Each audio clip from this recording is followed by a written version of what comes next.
o vídeo já vai começar, mas antes, não se esqueça de se inscrever e ativar as notificações.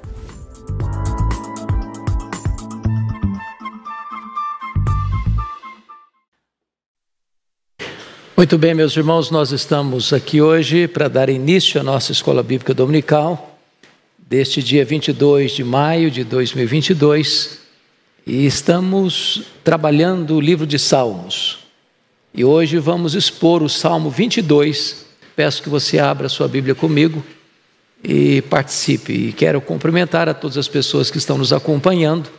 E espero que você também na sua casa, no seu escritório, onde você estiver, se possível, abra a sua Bíblia também e acompanhe com a Bíblia aberta a exposição do Salmo 22. Vamos fazer a leitura deste texto. Sofrimento e vitória do Messias. Salmo 22. Deus meu, por que me desamparaste? Porque se acham longe de mim, de minha salvação, as palavras de meu bramido. Deus meu, clamo de dia e não me respondes, também de noite, porém não tenho sossego. Também de noite, porém não tenho sossego. Contudo, tu és santo, entronizado entre os louvores de Israel. Nossos pais confiaram em ti, confiaram e os livraste. A ti clamaram e se livraram, confiaram em ti e não foram confundidos. Mas eu sou verme e não homem, opróbrio dos homens e desprezado do povo. Todos os que me veem zombam de mim, afrouxam os lábios e meneiam a cabeça. Confiou no Senhor, livre-o ele, salve-o, pois nele tem prazer. Contudo, tu és quem me fez nascer e me preservaste, estando eu ainda ao seio de minha mãe. A ti me entreguei desde o meu nascimento, desde o ventre de minha mãe, tu és meu Deus. Não te distancies de mim, porque a tribulação está próxima e não há quem me acuda. Muitos touros me cercam, fortes touros de Bazã me rodeiam. Contra mim abrem a boca, como faz o leão que despedaça e ruge. Derramei-me como água e todos os meus ossos se desconjuntaram. Meu coração fez-se como cera, derreteu-se dentro de mim. Secou-se o meu vigor, como um caco de barro, e a língua se me apega ao céu da boca. Assim me deitas no pó da morte. Cães me cercam, uma súcia de malfeitores me rodeia. Transpassaram-me as mãos e os pés. Posso contar todos os meus ossos. Eles me estão olhando e encarando em mim. Repartem entre si as minhas vestes, e sobre a minha túnica deitam sortes. Tu, porém, Senhor, não te afastes de mim, força minha. Apressa-te em socorrer-me. Livra a minha alma da espada e das presas do cão a minha vida. Salva-me das fauces do leão e dos chifres dos búfalos. Sim, tu me respondes. A meus irmãos declararei o teu nome. Cantarei louvores no meio da congregação. Vós que temeis o Senhor, louvai-o. Glorificai-o, vós todos, descendência de Jacó. Reverenciai-o, vós todos, posteridade de Israel. Pois não desprezou, nem abominou a dor do aflito, nem ocultou dele o rosto, mas o ouviu quando lhe gritou por socorro. De ti vem o meu louvor na grande congregação, cumprirei os meus votos na presença dos que o temem. Os sofredores hão de comer e fartar-se, louvarão o Senhor os que o buscam, viva para sempre o vosso coração. Lembrar-se-ão do Senhor, e a ele se converterão os confins da terra.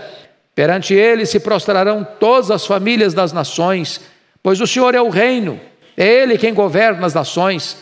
Todos os opulentos da terra hão de comer e adorar, e todos os que descem ao pó se prostrarão perante ele, até aquele que não pode preservar a própria vida.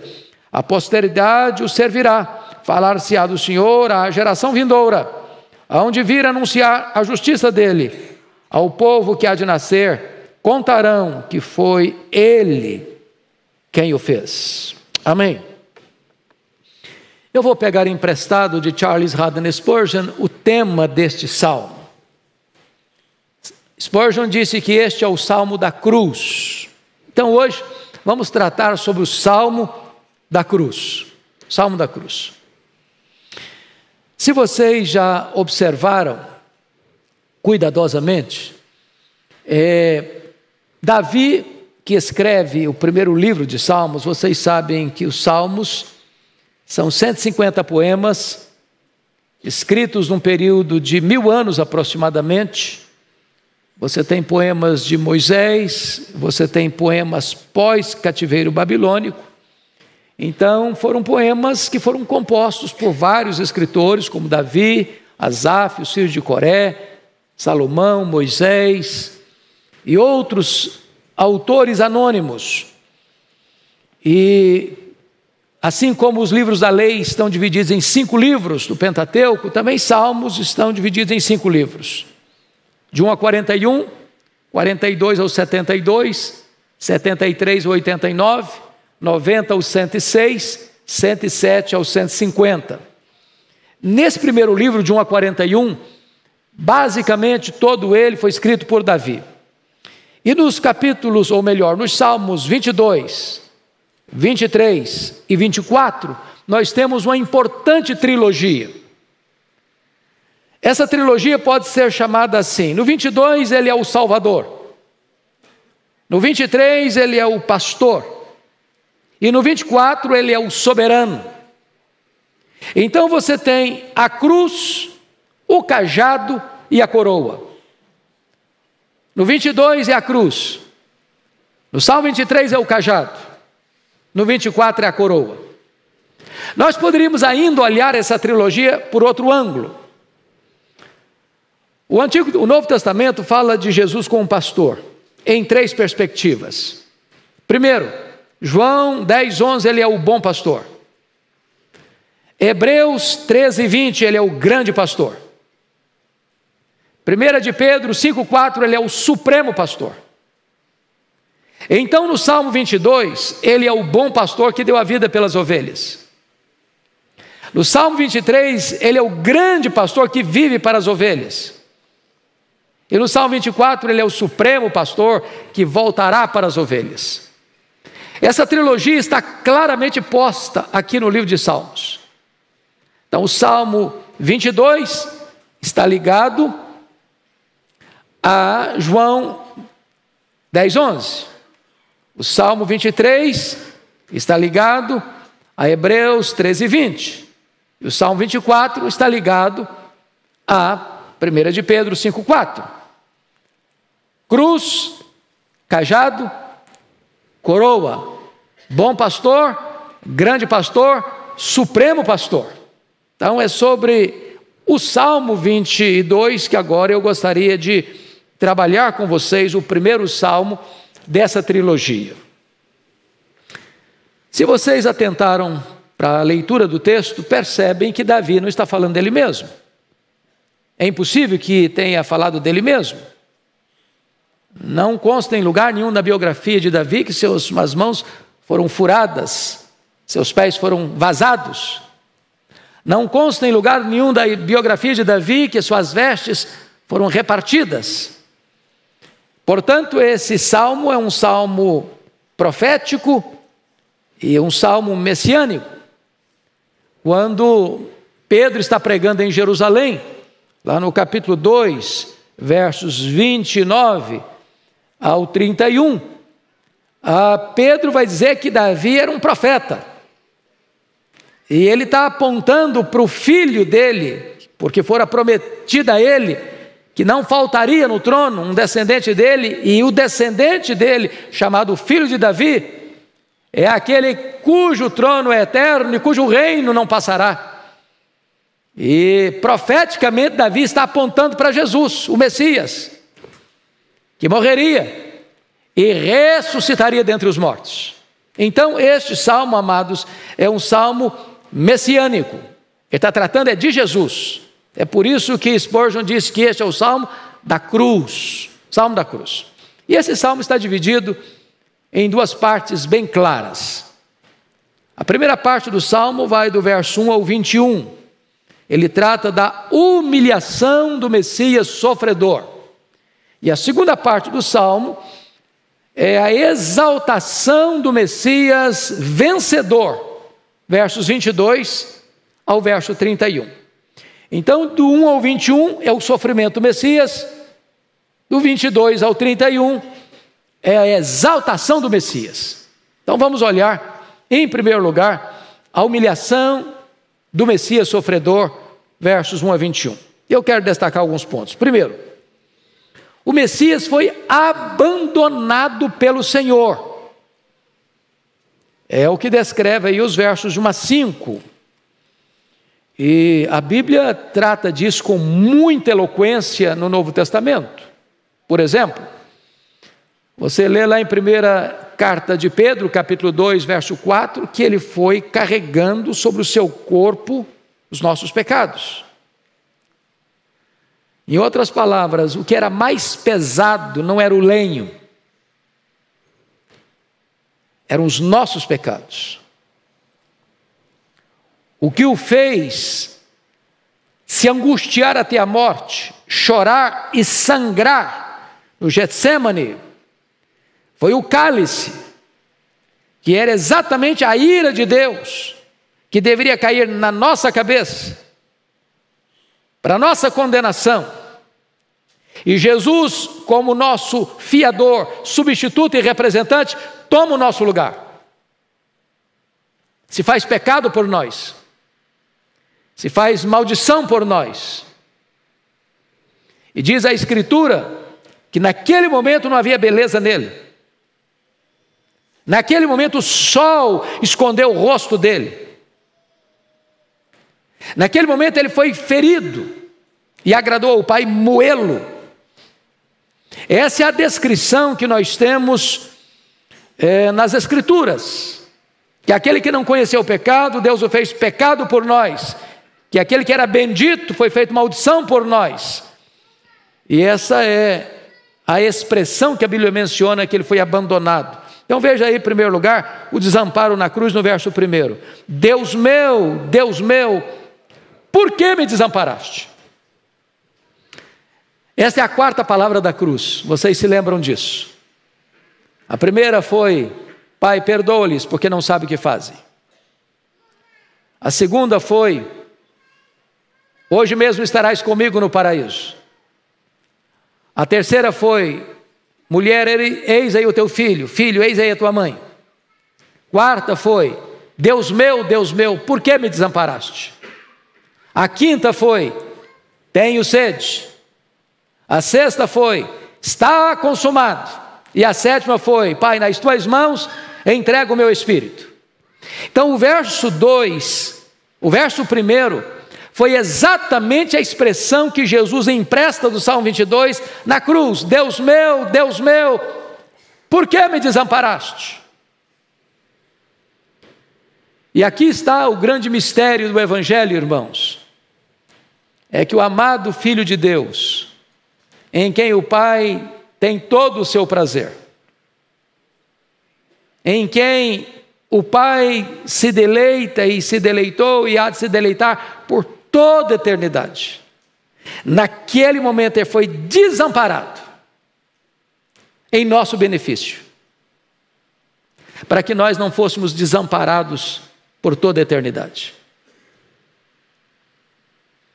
Naquele momento, Jesus estava ocupando o nosso lugar, como nosso representante, como nosso fiador.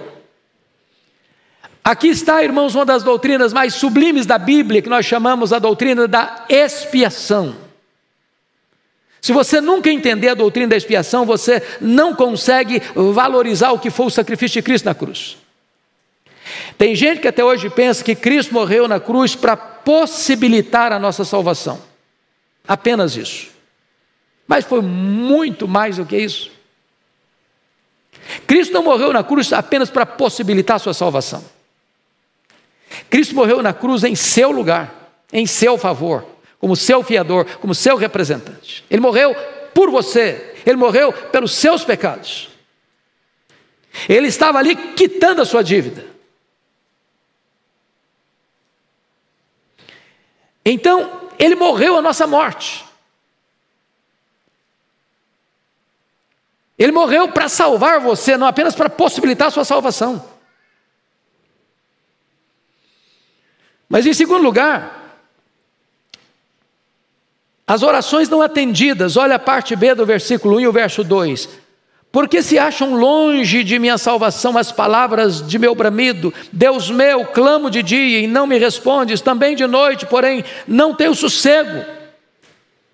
Você se lembra da oração do Getsêmani? Pai, se possível, passe de mim este cálice sem que eu beba. E diz Hebreus 5,7 que esta oração foi feita com forte clamor e lágrimas. E Lucas vai dizer que ela foi não só com forte clamor e lágrimas, mas com forte clamor e lágrimas e sangue. E o cálice não foi removido dele. E ele sorveu cada gota deste cálice. Amargo. Em outras palavras, o juízo que devia cair sobre você, caiu sobre o Filho de Deus. A condenação que viria sobre nós, foi lançada sobre ele. Ele morreu pelos nossos pecados, segundo as Escrituras. O Pai não o ouviu e o desamparou. Porque se o Pai tivesse amparado o seu Filho, você e eu estaríamos desamparados eternamente. Terceiro lugar, as orações dos pais foram atendidas, versos 3 a 5. Contudo, tu és santo, entronizado entre os louvores de Israel. Nossos pais confiaram em ti, confiaram e os livraste. A ti clamaram e se livraram, confiaram em ti, não foram confundidos. Está se referindo aos pais, aos patriarcas, ao povo na sua peregrinação que clamou. Deus viu, Deus ouviu, Deus desceu, Deus livrou, Deus proveu, Deus sustentou, Deus protegeu. Mas na cruz o filho clamou e não foi ouvido, para que você e eu pudéssemos ser resgatados do pecado, da morte e do inferno. Mas vamos ver em segundo lugar, que o Messias não foi abandonado apenas pelo Pai, ele foi também abandonado pelos homens. É o que descreve os versos 6 a 11. E aqui é uma descrição gráfica do sofrimento de Jesus na cruz. Se não, vejamos. Primeiro, o Messias é alvo de humilhação extrema. Veja o verso 6 comigo. Mas eu sou verme, não homem, opróbrio dos homens e desprezado do povo. Olhem vocês que o Messias é tratado menos do que gente, menos do que homem, menos do que animal, como o mais vil e o mais baixo dos animais, dos seres irracionais, como verme.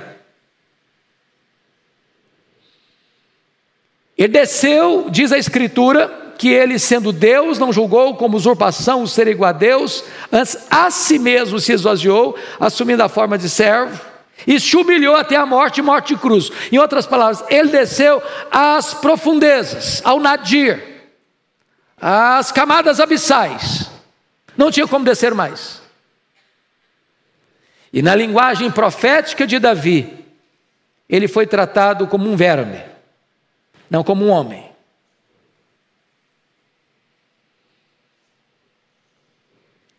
Pensem comigo no contraste que esse texto mostra para nós entre eu sou o que sou e eu sou verme.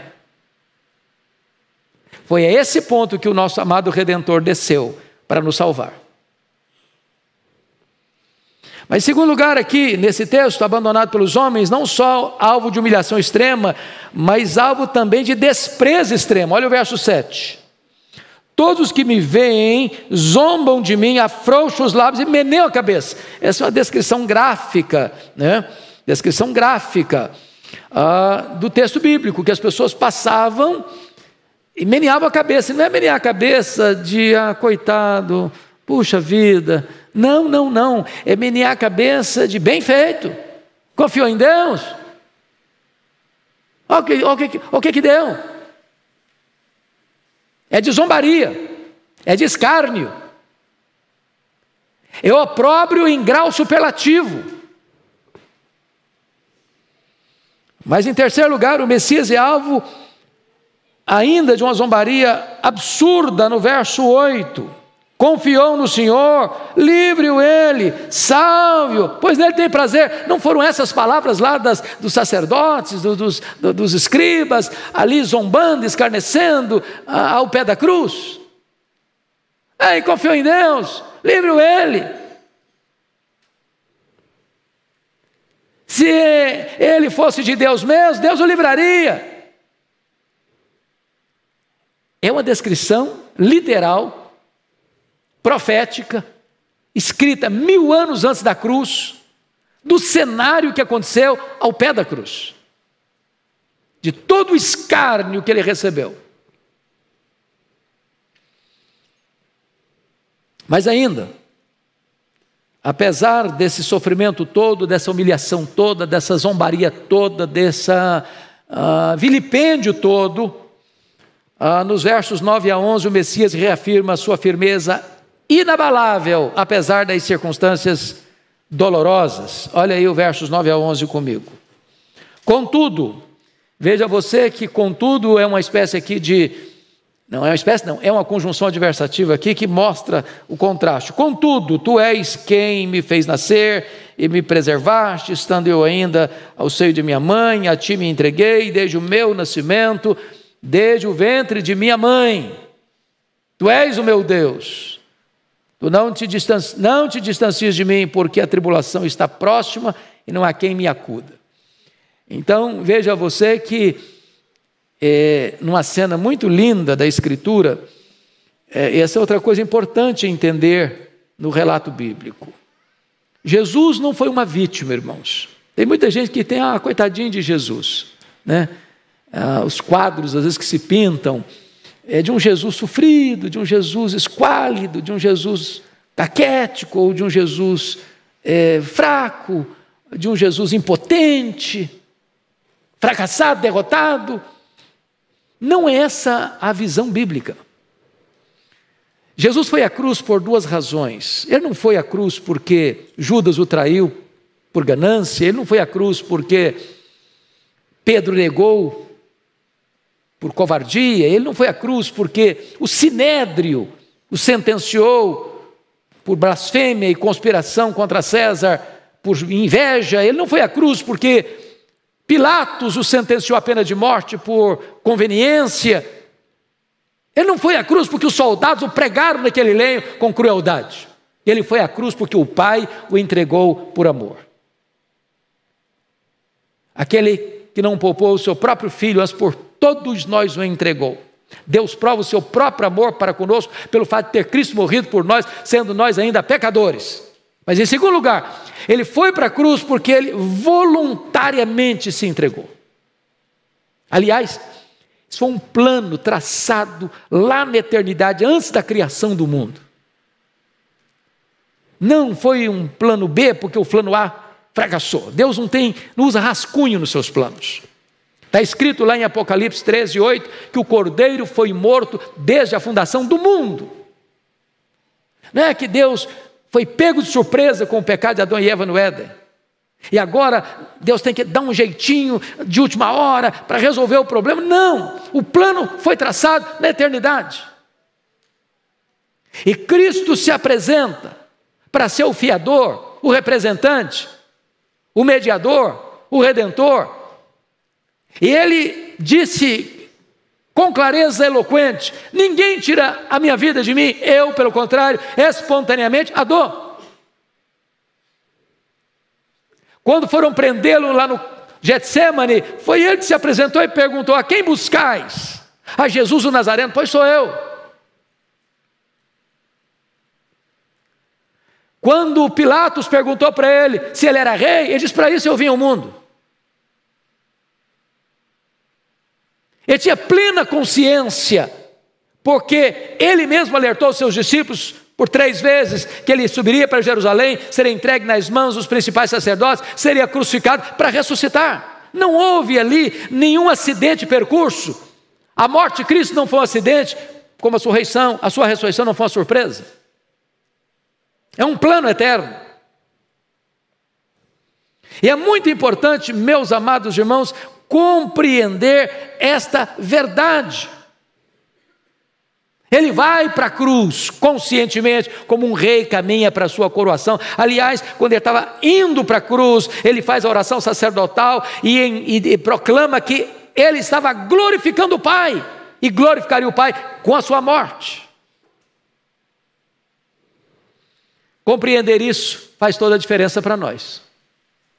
Você não crê num Cristo fracassado, você crê no Cristo vitorioso, que deu a sua vida por você, que morreu em seu lugar, conscientemente, deliberadamente, voluntariamente. Pois bem, amados, vamos ao terceiro ponto agora desta mensagem. Primeiro, foi abandonado pelo próprio Deus. Segundo, ele foi abandonado pelos homens. Agora, em terceiro lugar, o Messias foi condenado à morte.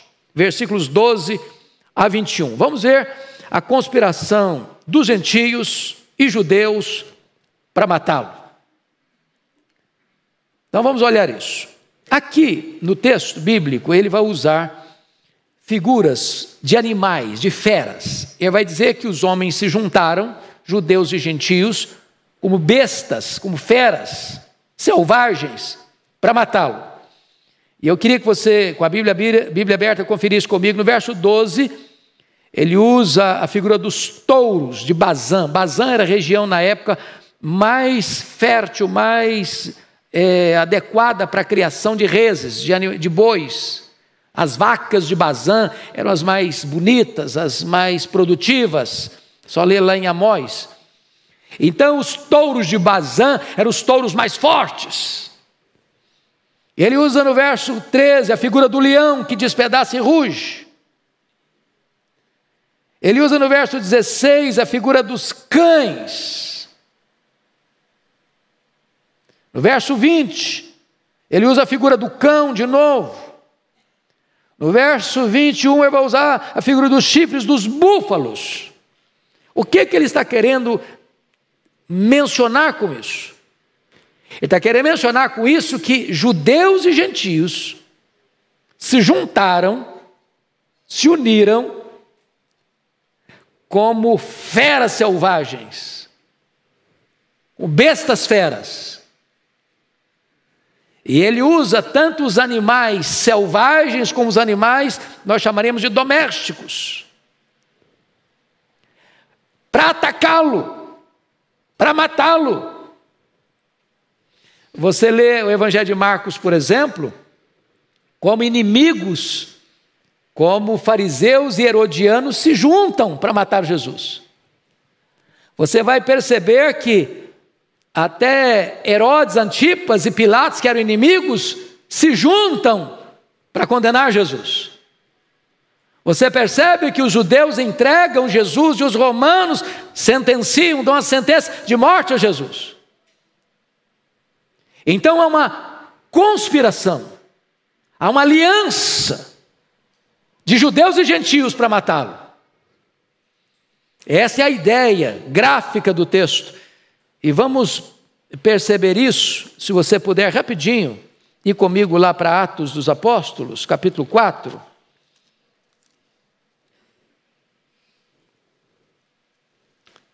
Versos 23 a 28. E eu queria que vocês lessem comigo em voz bem eloquente, bem lúcida, bem clara, esse texto. Atos 4, 23 a 28. Estão junto comigo? Vamos ler? Então vamos lá. A partir do verso 23 até o 28. Vamos juntos. Uma vez soltos, procuraram os irmãos e lhes contaram quantas coisas lhes haviam dito os principais sacerdotes e os anciãos. Ouvindo isso, unânimes, levantaram a voz a Deus e disseram: Tu, soberano Senhor, que fizeste o céu, a terra, o mar e tudo o que neles há, que disseste por intermédio do Espírito Santo, por boca de Davi, nosso pai, teu servo, por que se enfureceram os gentios e os povos imaginaram coisas vãs? Levantaram-se os reis da terra e as autoridades ajuntaram-se a uma contra o Senhor e contra o seu ungido, porque verdadeiramente se ajuntaram nesta cidade contra o teu santo servo Jesus, ao qual ungiste Herodes e Pôncio Pilatos, com gentios e gente de Israel, para fazerem tudo que a tua mão e o teu propósito predeterminaram. Irmãos, Davi escreveu esse texto 1000 anos antes de Jesus. Então, quando Herodes e Pilatos se juntam ali, não é que não era propriamente iniciativa só deles, não. Eles estão cumprindo o que Deus havia determinado. Quem dirige a história é Deus. Quem tem as rédeas da história é Deus. Os homens podem arquitetar e planejar contra Cristo, mas o que eles podem fazer é apenas cumprir o que Deus já predeterminou. Louvado seja Deus. Segundo lugar, primeira conspiração dos gentios e judeus para matá-lo. Segundo lugar, as agruras sofridas na cruz. Confira comigo aí o versículo 14. Derramei-me como água e todos os meus ossos se desconjuntaram, meu coração se fez como cera, derreteu-se dentro de mim. A crucificação era a pior forma de matar alguém, a pior tipo de pena de morte aplicada a alguém. A pessoa suspensa ali, presa pelos cravos, isso forçava o corpo, desconjuntava os ossos, produzia asfixia, cãibras, sede, dor terrível. E ele está aqui descrevendo, Davi está descrevendo o que de fato aconteceu com Cristo na cruz.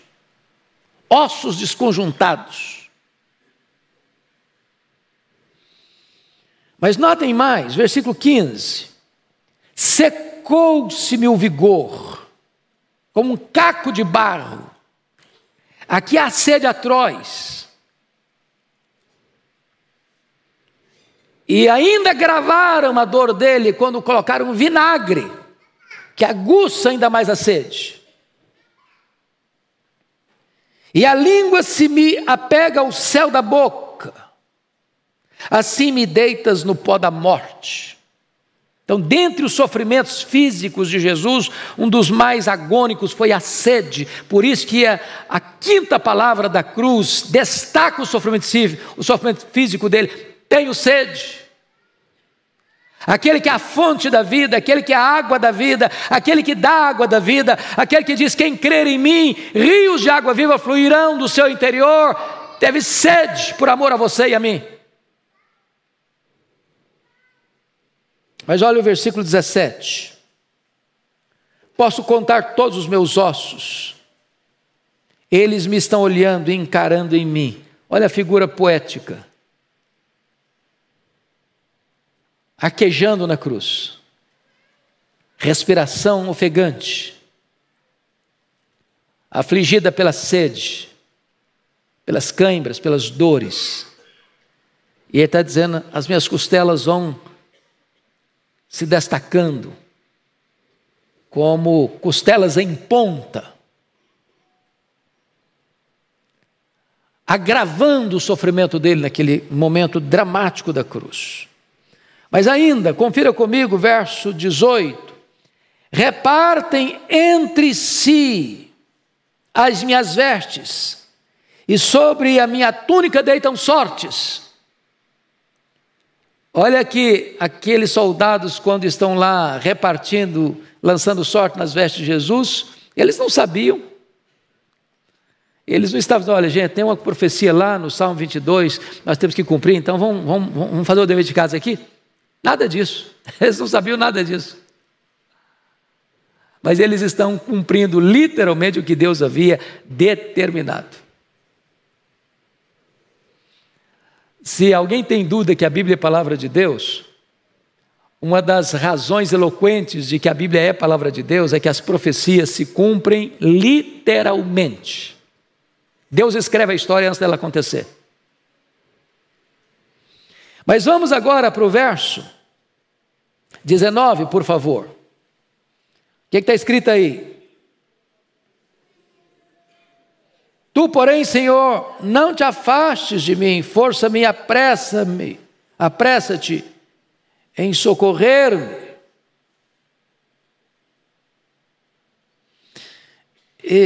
É impressionante isso, amados, mas eu deixei de falar do verso 16, algo que está claro aí, e eu gostaria de destacar. Cães me cercaram, uma súcia de malfeitores me rodeia, traspassaram-me as mãos e os pés. Davi não está falando dele, Davi está falando de Cristo.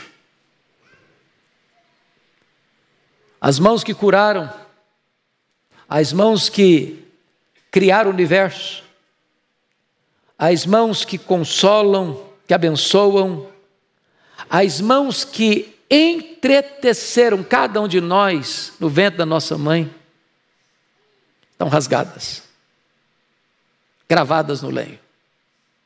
Os pés formosos que andaram por toda parte fazendo bem, libertando os oprimidos do diabo, a ponto os cegos virem, os cegos verem, os coxos andarem, os mudos falarem, os surdos andarem e os mortos ressuscitarem, estão presos no lenho, rasgados.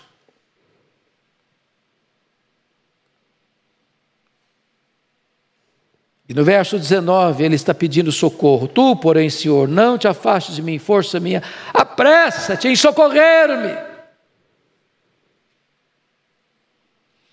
O que esse texto querendo descrever, irmãos, é a animosidade coletiva de judeus e de gentios para matarem o autor da vida e matarem com requinte de crueldade.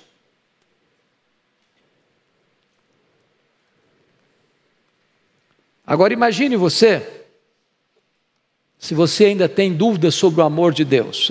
Será que Deus me ama? Eu acho que Deus não me ama. Estou passando por uma luta, acho que Deus se esqueceu de mim.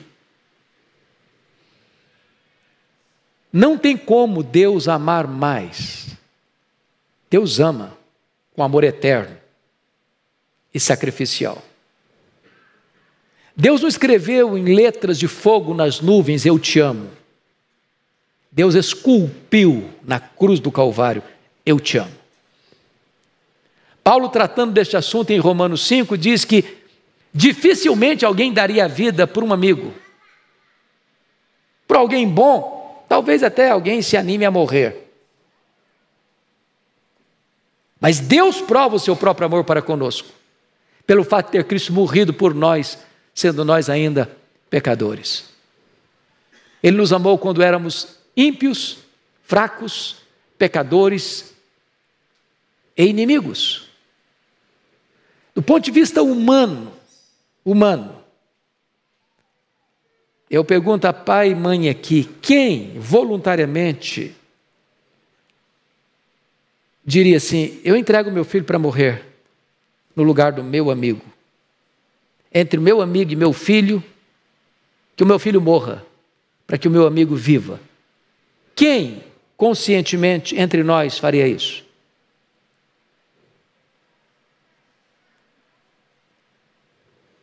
Mas a Bíblia diz que Deus amou o mundo de tal maneira que deu o seu Filho unigênito, para que todo o que nele crê não pereça, mas tenha a vida eterna. A Bíblia diz que Deus não poupou o seu próprio Filho, antes por todos nós o entregou. Então, o amor de Deus por você é um outdoor que cobre a estrada toda, a avenida toda.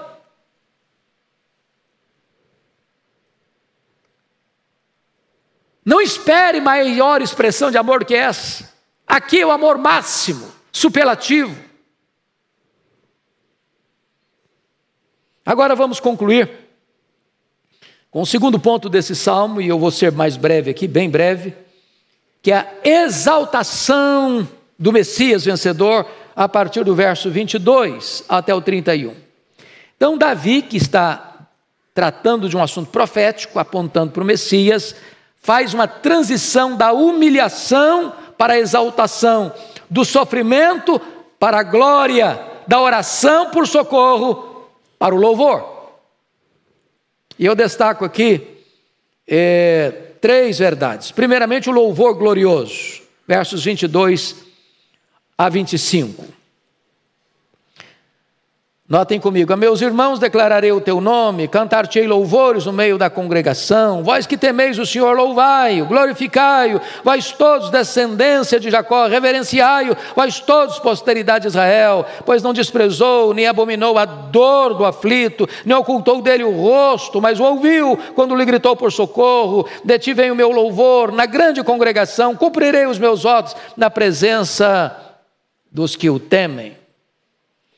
Na verdade, meus amados irmãos, precisamos entender que Deus atendeu o filho sim. Porque esse era o plano eterno.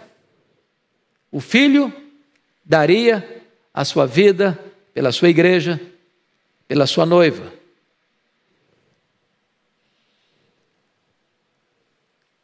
A expiação, ou seja, a morte substitutiva de Jesus, foi específica e deliberada por você.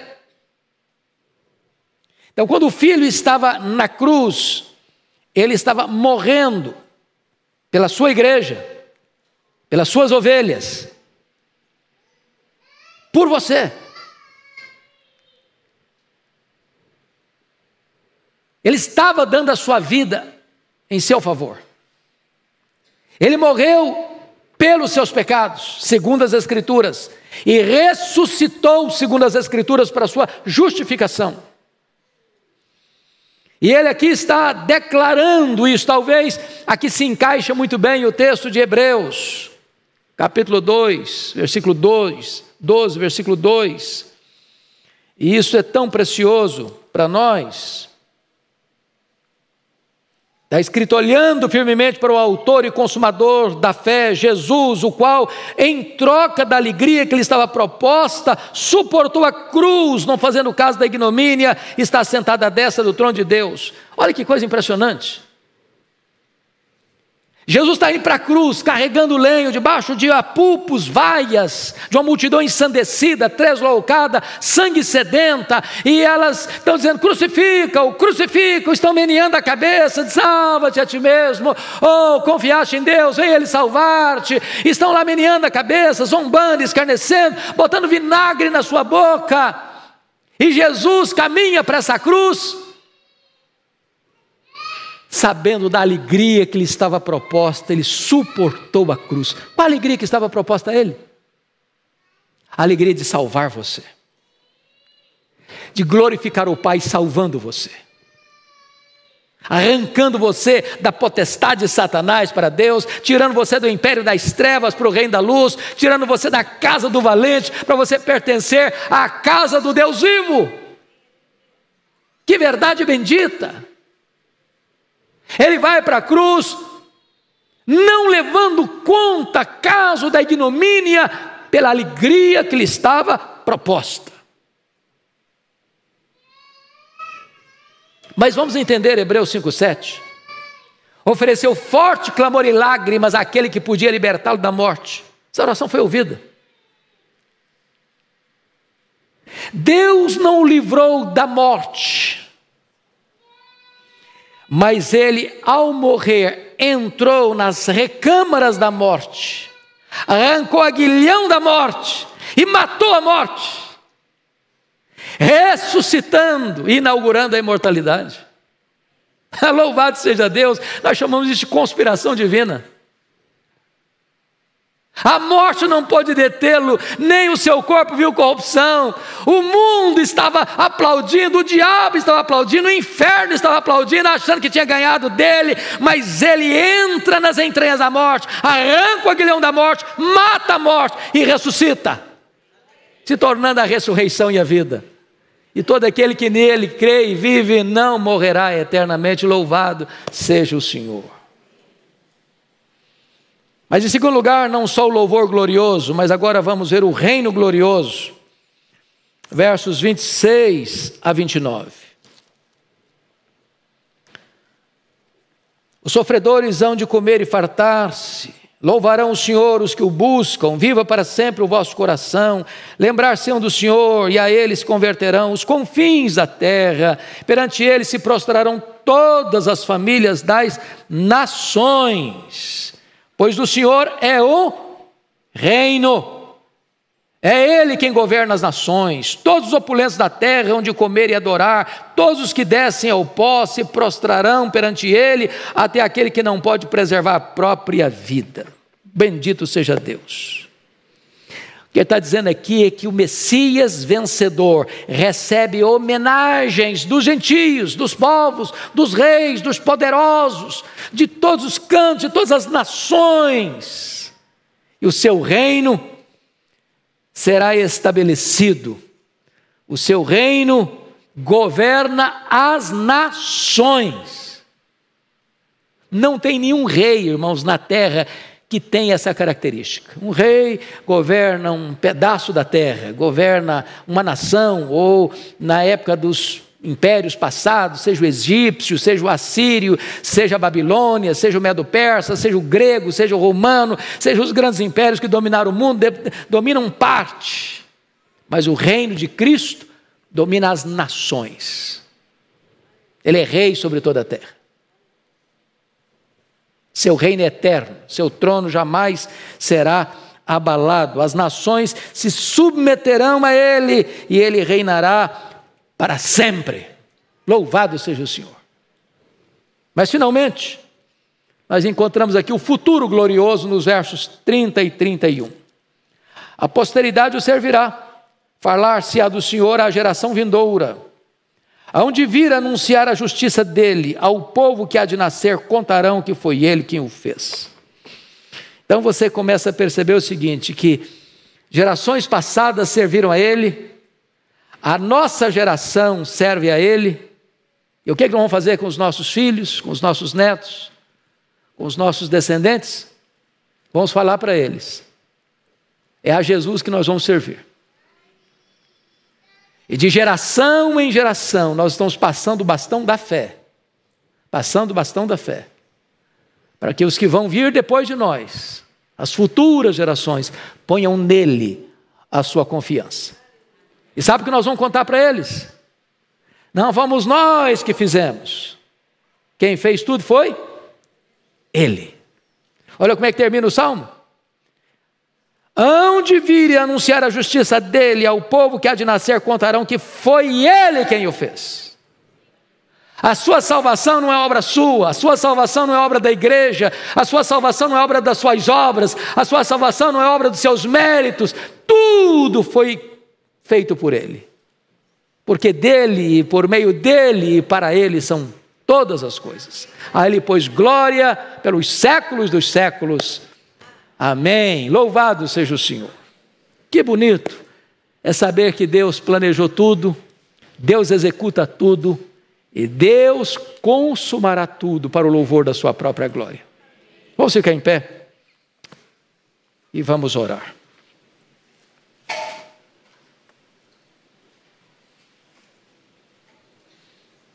Ó Deus bendito, nós te adoramos, Senhor, e exaltamos o teu santo nome, pela tua palavra tão rica, tão preciosa, melhor do que muito ouro depurado, melhor e mais gostoso do que o mel e o destilar dos favos.